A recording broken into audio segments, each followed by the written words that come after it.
tussle for most part. The fourth quarter, what went wrong? Was it just an execution that went wrong there with the shooting? Or? Yeah, I give him a lot of credit, right? I mean, we still had a shot to tie the game with, 16 seconds that's wide open. And, Isaac White just made it on the possession before. So, it's a wide open look. It just happens to come out. But, I thought we played a really good free-flowing third, and it got a little tight in the fourth. And, give them credit for, their defensive game plan and forced us into some tougher looks, and we just didn't quite make the play there at the end. But we did a lot of really good things. It's unfortunate it feels that way in the fourth quarter. 5 guys in double figures, 32 bench points. The problem in the first half was offensive rebounding. I think they got 2 the second half. They had 14 at half, ended with 16. We cleaned up a lot of things. Unfortunately, we just didn't get the clean looks that we needed to get. Was that the message at halftime, the offensive boards? I mean, you were taking care of the ball, yeah, really, but they were just sweeping the glass. Yeah, that was one of the things, their size and length. Obviously, they've got some big athletes out there, and they were getting us deep in the paint. And, that was one of the things at halftime that we definitely discussed. And, our guys responded. I give them a ton of credit. We got some bigger guys on the other team, and you got to fight and scrap and do whatever you can to kind of keep between them and the basket. And, it forced us into a couple of different lineups. We played Nick and Isaac Humphreys a little bit in the first half. We played it in New Zealand for rebounding. We played it in the first half a little bit. We played it there in the third and stuff, and Nick's played really well, and that was a huge part of it, helping us on the boards. And also, I want to give Isaac White, has played really well too. He's had a string here where each game's been better and better and better, and he's settling into his role and figuring out what this team needs. Nico was really great for you today in this game. What was it about his game in particular that you liked in those 22 minutes? Because he was highly efficient. He was like was a player back in 2002 on the Sixers championship team called Matt Garrison, for those who remember in the room. Very similar type player to what you have there, a center, a forward that can come off the bench and play that role for you. Yeah. Well, he's got true size and he's got true skill. And I think we're still scratching the surface with him, to be honest with you, because whether he's a 5 or a 4, and there's a lot of different things there. He gives us different dimensions, and especially when he's at the 4 with just another big guy. Isaac Humphreys has played so well. Zylan's played well, so I feel there's a luxury of having 3 bigs there. And we're just trying to figure out how to keep all 3 of them playing well, which is kind of an interesting deal for our combinations, and that's why you've seen Ice and Nick out there as a 4 some. And I still think there's more to come with Nick, a lot more, because he's so skilled.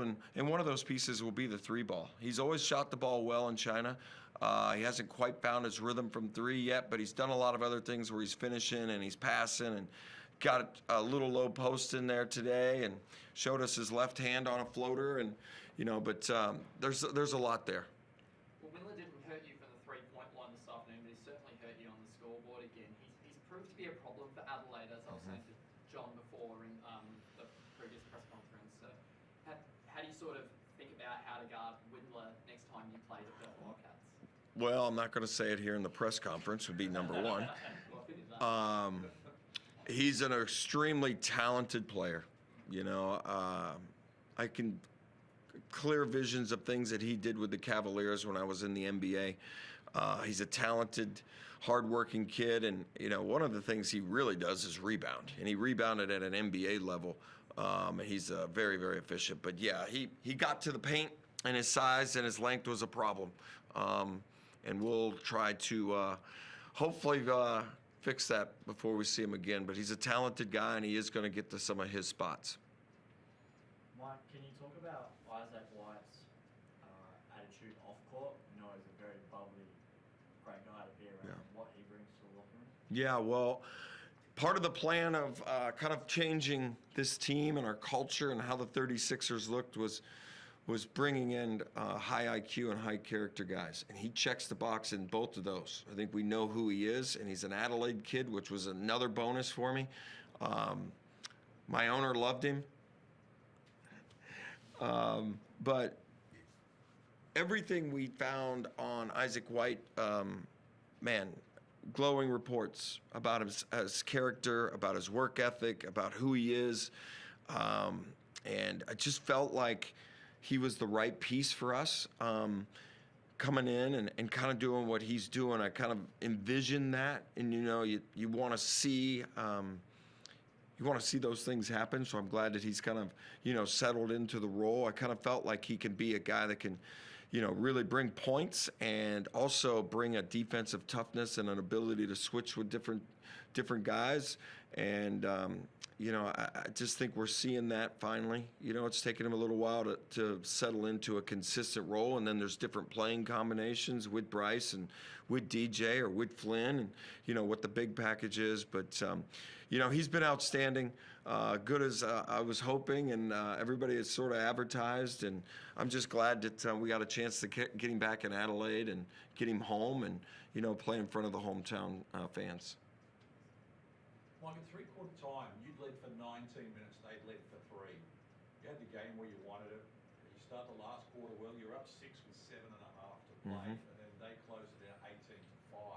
Yep. What changed in that last 7 minutes? Well, I'd have a whole bunch of different answers for you, but like I said when I started the press conference, I thought that they ramped up their defense a little bit, made our shots a little bit more difficult. You'd like to be able to get some stops and some separation, right? Your offense can either help or hurt your defense and vice versa, right? So they started to score a little bit, and all of a sudden we're taking the ball out of the net, and now their length and strength and physicalities and can sort of set on you and grind on the game a little bit, right? So all of a sudden we're playing at their tempo and not our tempo. And, the way you change that is obviously you've got to get a shot, and then you've got to get a stop, and you got to get a shot, and you got to get a stop, and we couldn't flip the momentum in that, even with the timeouts.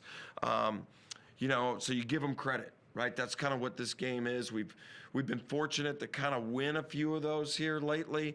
The United game, we controlled all the way up until about 25 seconds to go in the game. That's kind of, to me, NBL basketball, right? It's physical, it's tough. You know what you're going to get, and, you give them credit in that last 5 minutes. Unfortunately, we didn't get a chance to sort of wrestle the momentum back, right? And I say that, and we still had a wide open look to tie the game, but I know it just didn't feel as much as we wanted. We wanted the crowd in it. We wanted to be playing fast. We wanted to be making our shots, and we wanted to take the lead and go from 6 to 12, right? And we just couldn't do that. And in terms of the scoring in the last quarter, it was only Bryce and Isaac were the only 2 that scored. So Yeah. How do you get the others involved? Yeah, those are things that we'll have to analyze, to be honest with you. I thought they did a really good job at switching some things and changing some things out. And obviously Doolittle's a hell of a defender, and Windler's length, and, those guys were up there in some of those actions. And, we'll have to analyze a little bit of our offense and where those shots come from and how we function and get a little more movement and get a little more spacing and timing, and that's part of it. They got this one, and, now we'll go back to the drawing board a little bit and try to clean it up and improve it and get ready for Tasmania.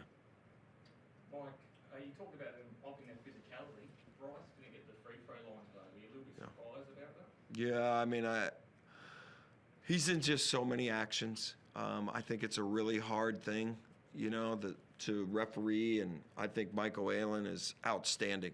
And he's really good at communicating with the coaches during the game, which I really, really appreciate. He'll give you an honest answer and evaluation of what he sees out there. But, yeah, would I like Bryce Cotton to get to the free throw line? Yes. And do I think that he should be to the free throw line? Just because of how many possessions he's got the ball and he's in actions, but they didn't see it that way. That is what it is. I'm never going to sit here. I've never blamed the refs. I've never used it as an excuse. I never brought it up one time last year.